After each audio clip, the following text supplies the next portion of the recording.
عايز حماس الدنيا. يلا يا ابني. انت اسمك ايه؟ عمر، بتشتغل ايه؟ مهندس، ما شاء الله.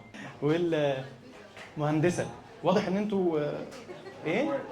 اخوات. طب الحمد لله، كنت هجوزكم دلوقتي. كان في مشروع ان انتوا ترتبطوا دلوقتي. انا لمحت حاجه، يا رب يا رب تبقى يعني بدايه خير علينا ان شاء الله. السلام عليكم. الجنسيه؟ هي هتصورني ولا ايه؟ السفاره؟ هتشتكيني للسفاره ولا ايه؟ لا بسال اسمك بس الاول. ام احمد. اوكي ماشي. اوكي طب حضرتك منين؟ كويت. سقف يا جماعه للبطل العربي. سقف للوحده. والنبي مفيش عندكم موسم الرياض؟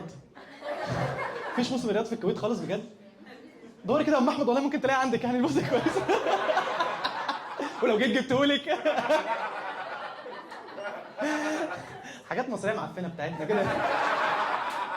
هنفضل طول عمرنا كده. ماشي ماشي. الحاجات دي بتضحك في الكويت ولا بس مصر؟ طب قولي لي بتاعتك. ما تعملوا موسم الكويت. عندكم عواصم في الكويت؟ عواصم؟ عواصم. لو عندكم عواصف نطفيها كمان. طلعي بقى حاجه بقى كلنا في كباري في الهرم كده. شباب العسل دي. اول مره استندب؟ اول مره استندب؟ بيحصل عندنا.